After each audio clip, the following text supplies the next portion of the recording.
Hello and welcome. I'm Rosanna Lockwood. You are watching W News, broadcasting live from the Al Arabiya News headquarters. These are our top stories. Benjamin Netanyahu claims his forces have killed Nasrallah's successor and called on the Lebanese people to rise up in the fight against Hezbollah. Israeli airstrikes on central Gaza have resulted in the deaths of at least 25 Palestinians, including 5 children and 2 women. Israel military intensifies its attacks on southern Lebanon and the southern suburbs of Beirut as Hezbollah targets Haifa in northern Israel. And with 4 weeks until Americans go to the polls, we'll have the latest on the presidential candidates and how the Middle East is impacting the race for the White House.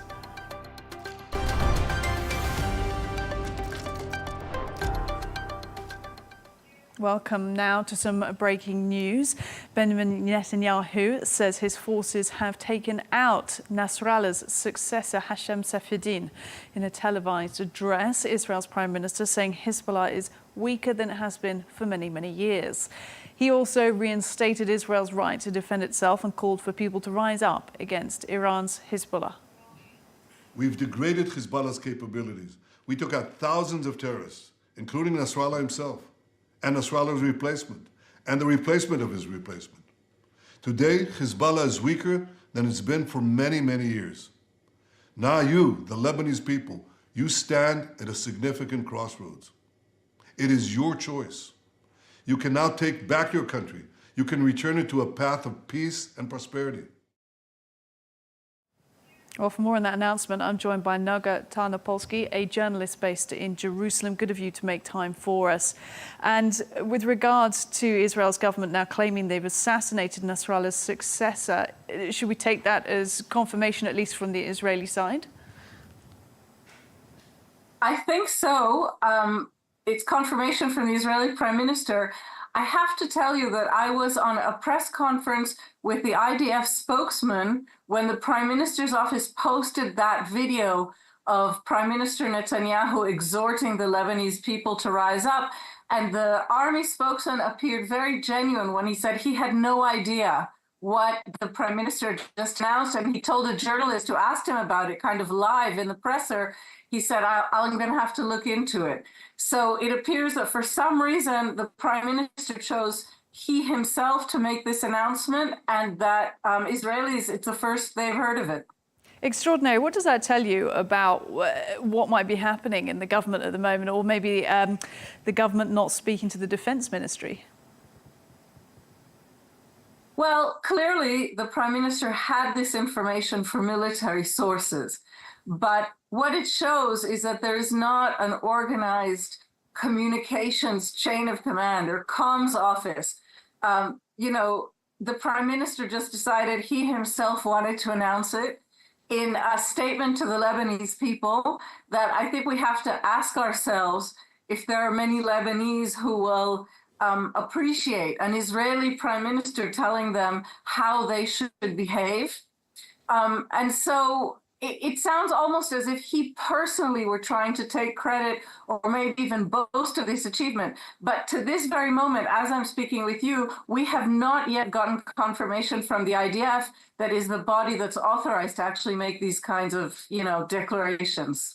Indeed, and yet it was Netanyahu's decision to make that statement, like you said, and it seems to have been made before even other members of his government or the military were aware that he was going to make that statement. In terms of him speaking to the Lebanese people, it's not the first time we've heard him do that. He said before that his war is with Hezbollah and not with them. Like you said there, it makes you think how much they appreciate that kind of messaging. But in terms of him saying he wants the Lebanese people to rise up and remove Hezbollah, is that a serious, realistic request at the moment, or does it reveal something about his strategy? Well, I think that representatives of the Lebanese people have to be asked that question. From the Israeli point of view, as someone who observes him closely, I have to say it's interesting to see him. This is the second time he's posted a video addressing a foreign people. He did so to the Iranian people about a week ago. Before that, maybe a week or so before, he addressed the whole world at the UN. And one does get the sense of a leader who feels a bit maybe frustrated, as if his message isn't getting to where he wants it to get. And he feels that if he uses this sort of direct personal approach, that will get his message through in a way that it hasn't thus far. He may also be trying to sort of wink at the Israeli people and use these kind of statements, which are all made in English, to remind Israelis, among whom he's very unpopular right now, that he speaks flawless, fluent English, and to leave Israelis with the impression that he knows how to speak to the peoples of the world, and specifically to Israel's neighbors in the Middle East. That said, I don't know that there has been success yet, either in terms of Israel's national messaging getting more, impactful as a result of these statements that he makes, or as a result of nations or actual bodies that are part of the current conflict responding to any of these messages. It is a fascinating exercise in government communications, like you said. Just elsewhere, while we've got you, I want to ask you about Hezbollah today saying they killed and injured Israeli soldiers that crossed the Lebanese border today. That hasn't been independently verified. How will that be received by the Israeli military? It wouldn't be the first time. Hezbollah has been extremely active in lobbing missiles at Israel, launching missiles at Israel. Today, there were two of the largest barrages against Israel since the beginning of this war a full year ago. So Hezbollah is absolutely not letting up. However damaged and degraded it is, and I think we all see that it is, it's not letting up. And for sure, there was significant damage today against physical property, buildings and such, roads. A few days ago, people were wounded both in Haifa and in Tiberias. So it wouldn't be shocking to know that in a day like today, with so many missiles launched, and obviously Israel's anti-missile system, the Iron Dome, does not catch all of them. It's not hermetic. I wouldn't be surprised, but we haven't, again, heard anything official yet, including in the military press conference that I attended, about any soldiers injured or about any military bases that were actually hit. Noga Tarnopolsky, journalist based in Jerusalem, good to speak to you. Thank you. Thank you.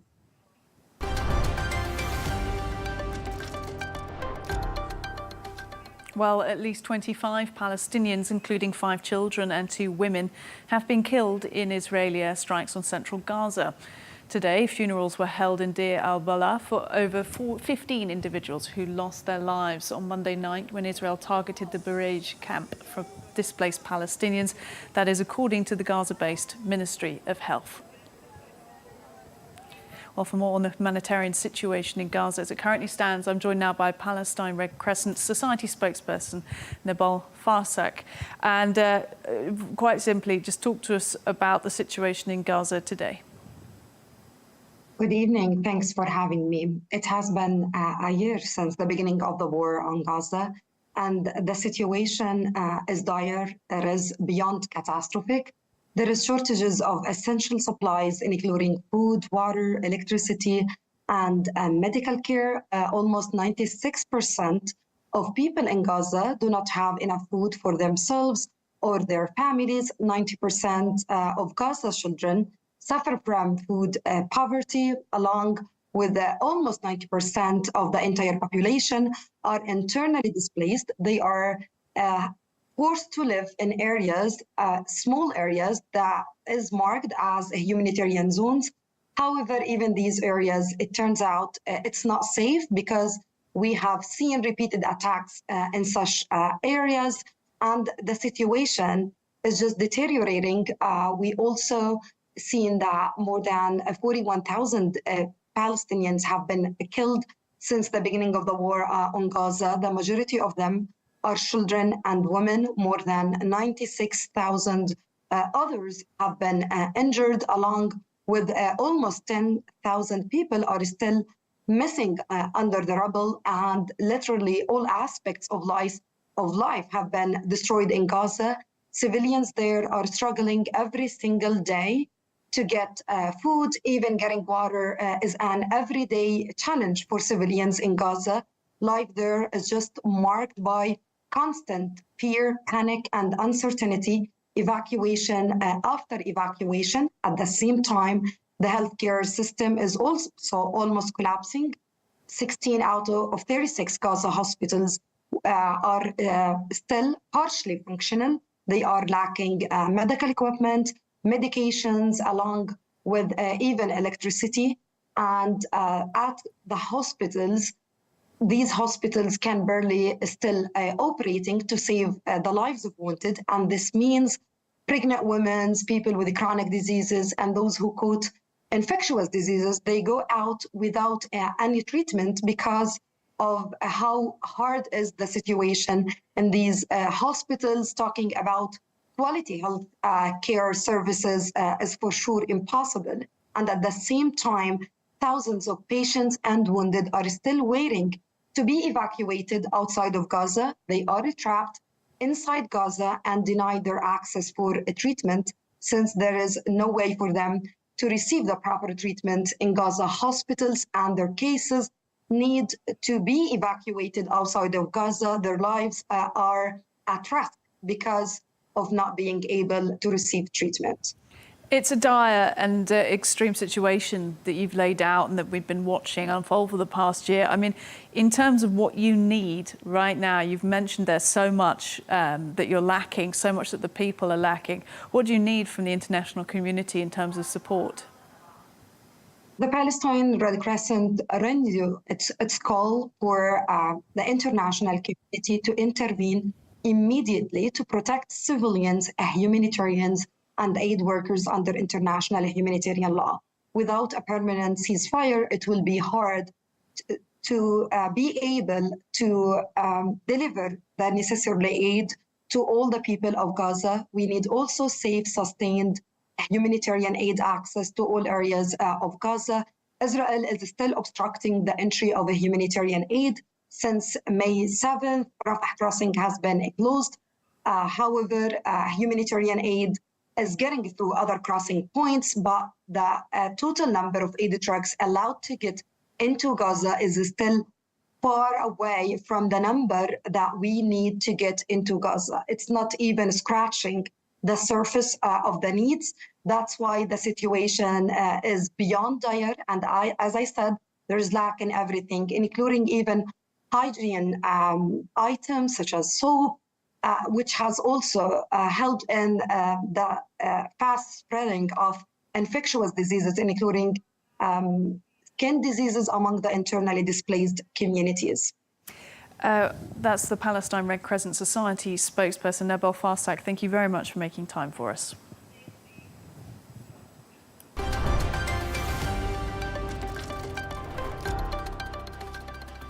Well, to some other news from around the world, extreme right-wing ideologies in Britain are to blame for a huge rise in children being investigated for terrorism there.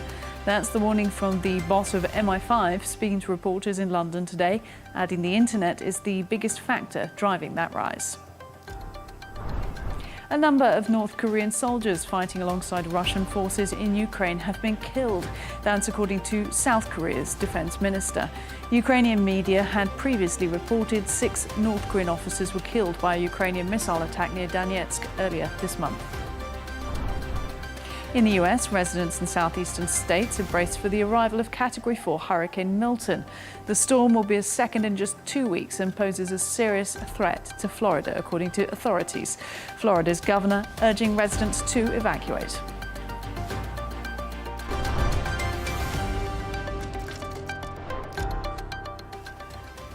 Well, let's give you some business news now. And the US trade deficit narrowed sharply in August as exports increased and imports fell. Officials saying the trade gap contracted 10.8% to $70.4 billion from a revised $78.9 billion in July.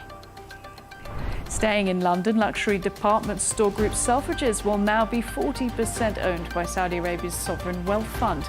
They'll partner with Thai-based Central Group, which became 60% owner after the collapse of Austrian conglomerate Signa.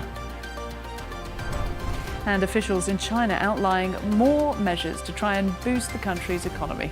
Authorities saying China's still on track to meet its full-year growth target of around 5%, but acknowledging they're facing an increasingly more complex and extreme global environment. And Google's got to make big changes to its lucrative App Store. That's the ruling from a US judge with an injunction outlining the various changes that need to be made. Google in a statement saying it will appeal the verdict that led to the injunction. Porsche recalling over 27,000 electric sedan vehicles in the US. That's after regulators flagged the potential for short circuits in the battery module of 2021 and 2024 Taycan models, with remedies to be issued by dealers.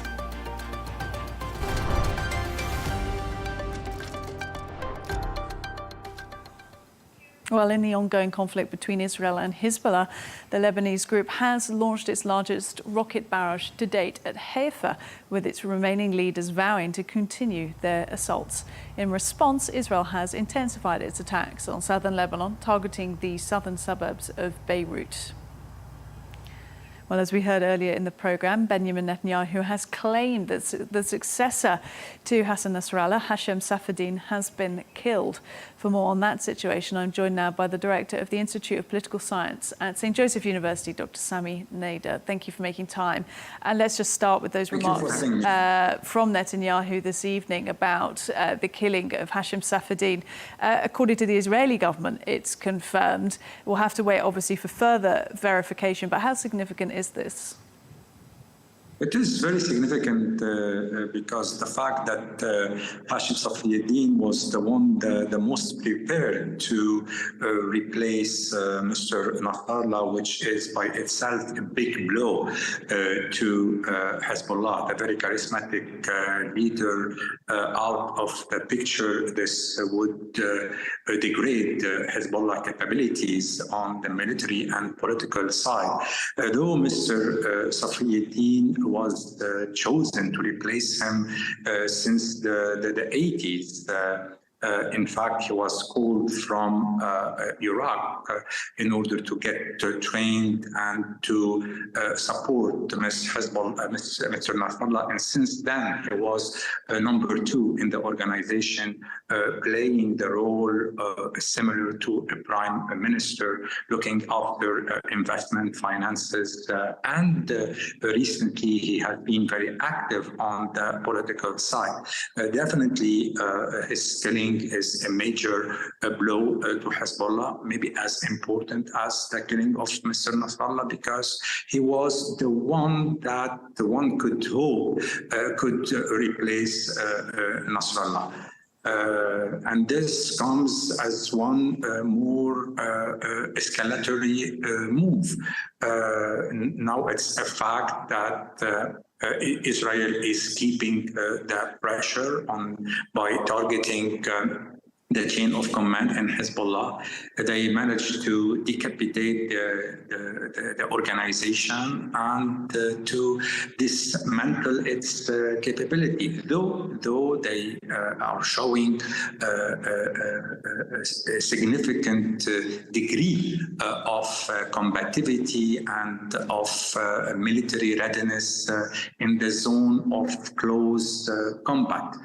Despite the recent small breakthroughs of the Israeli in key villages like Maroun al-Ras today, they managed to break through the defense line of Hezbollah. But this bodes very ill to the country in that sense that it shows that we are facing a war that could last for weeks, not to say months. And in terms of Netanyahu, and I asked this to our Israeli guest at the top of the show, but I'd like to hear your opinion on it as well. Speaking to the Lebanese people and asking, this was Netanyahu, asking the Lebanese people to rise up and remove Hezbollah from Lebanon. How realistic do you take that request to be? I think the best thing Israel can do to ensure the security in the region and in the border of Lebanon is the full implementation of UN resolution, namely the 1701, and all international agreement or bilateral agreements signed with Lebanon, starting with the Armistice Agreement of 1949. Otherwise, if it occupies Lebanon, like today, we've seen the Israeli flag planted in Maroun al-Ras. I think this is something that all Lebanese will rally to refuse, and this will feed the narrative of Hezbollah. I mean, a significant part or a solid majority of the Lebanese people criticized Hezbollah, and namely after the year 2000, after the Israeli withdrawal, that he has no reason to keep his arm because there is no occupation anymore. If Israel start reoccupying Lebanon, this would mean that it will face a rebuke of all Lebanese people from all the factions. So the best way to ensure security at the Lebanese-Israeli border is for both parties to implement UN resolution 1701 and all the other resolutions like the 1680 and 1559 that calls for the disarming of all military organization on the Lebanese territory and to entrust the sole Lebanese army to ensure the security, and not to mention that in the past some Israeli lobbyists in Washington were advocating against equipping the Lebanese army under the reason that the arms will end up in Hezbollah hand, and this is totally untrue. The Lebanese army has shown in the past its capability to face up ISIS faction in Arsal and other region, and all what it needs is a political backup from the Lebanese government, the Lebanese institution, and financial support and military support from the international community. The Director of the Institute of Political Science at St. Joseph University, Dr. Sami Nader. Thank you.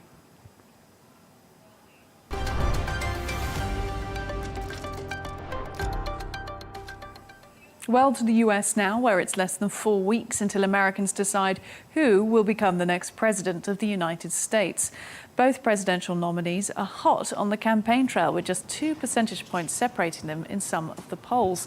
Well, for more on this, I'm joined from Washington, D.C. by our correspondent there, Kate Fisher. Kate, very broadly, give us a sense of what's happening now with less than a month to go. How are the media tours going?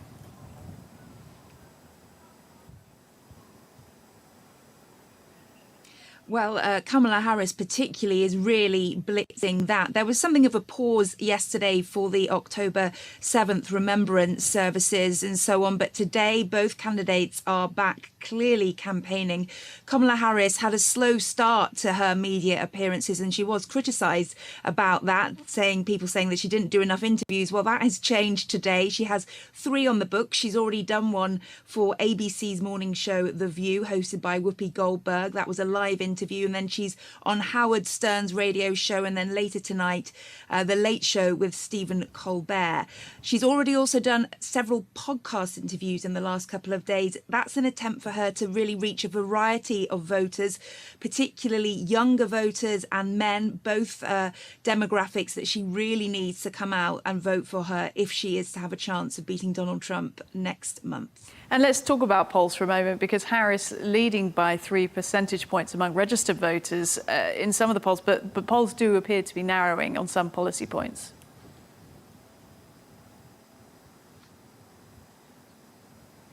Absolutely. There are two big polls out today. The Reuters Ipsos poll shows that Harris still has a narrow lead over Trump nationally, 46 to 43%. But that is a drop. That's a shorter lead than she did have last month. It was a 6-point lead last month. And then the New York Times Siena poll also shows Harris with a narrow lead, 49 to 46. But it does show that Donald Trump is still way ahead with men, and also on the issue of the economy, which is a huge issue going into this election. He's also ahead in the state, a huge advantage in the state of Florida, according to this poll, and a widening gap in the state of Texas. Now, they are not traditionally Democratic. Certainly in the last couple of elections, they have not gone Democratic. But Democrats were hoping, with the kind of surge of popularity that Kamala Harris had as when she took over the nomination, that they might come into play. But this poll certainly doesn't seem to suggest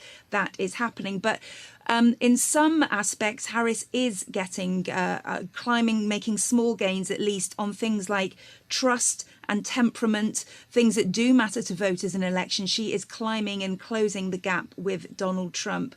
Also, 96% of Democrats say they want Harris to be their nominee, whereas only 89% of Republicans, according to this poll, want Trump to be their nominee. And that means there is more, perhaps, chance for Democrats to get some of those people that are not Republicans, who are not fans of Donald Trump, over to their side. And Kate, look, we must talk about Hurricane Milton, which is likely to lead the news agenda in the next 24 hours. Joe Biden warning it could be the worst storm to hit Florida in over a century. How could this impact things politically over there?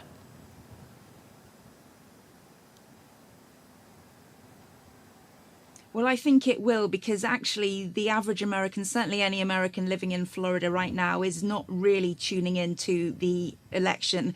They are concerned about what's about to happen to their state. You're right, certainly all the talk is that this is going to be one of the biggest, most ferocious storms to hit Florida.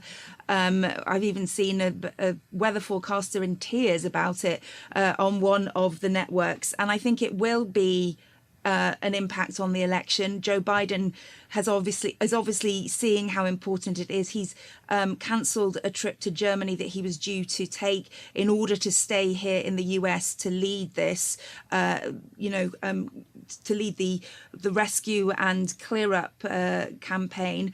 And it's going to be a real test of leadership for the Biden administration, and therefore Kamala Harris as well. And it's one that Donald Trump will take advantage of if he sees there to be any problems with the federal response to this hurricane. He has shown already that he has been disparaging against the Federal Emergency Management Agency. He's already attacked the Biden administration's response to Hurricane Helene, which was less than 2 weeks ago. So it's highly likely that he will use this politically. And for Biden and Harris, they have to show that they are capable of leading the country through what could be a major crisis for Florida. Kate Fisher, our correspondent in Washington, D.C. Thank you.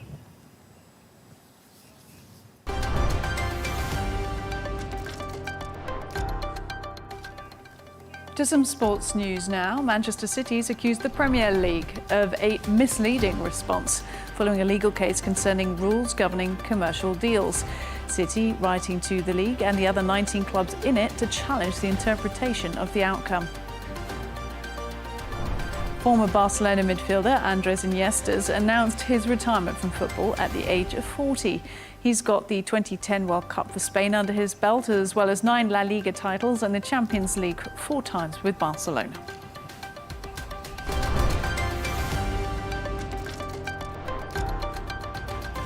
Well, let's give you a reminder now of our top stories. Benjamin Netanyahu claiming his forces have killed Nasrallah's successor and called on the Lebanese people to rise up in the fight against Hezbollah in a televised address. Officials saying Israeli airstrikes on central Gaza have resulted in the deaths of at least 25 Palestinians, including 5 children and 2 women. And Israel's military intensifies its attacks on southern Lebanon and the southern suburbs of Beirut as Hezbollah targets Haifa in northern Israel. That is all we've got time for. Coming up next is Hadley Gamble's special interview from Milan with the CEO of Eni. And at 1:30 p.m. Eastern Time, join Tom Burgess-Watson for Global News Today. Goodbye.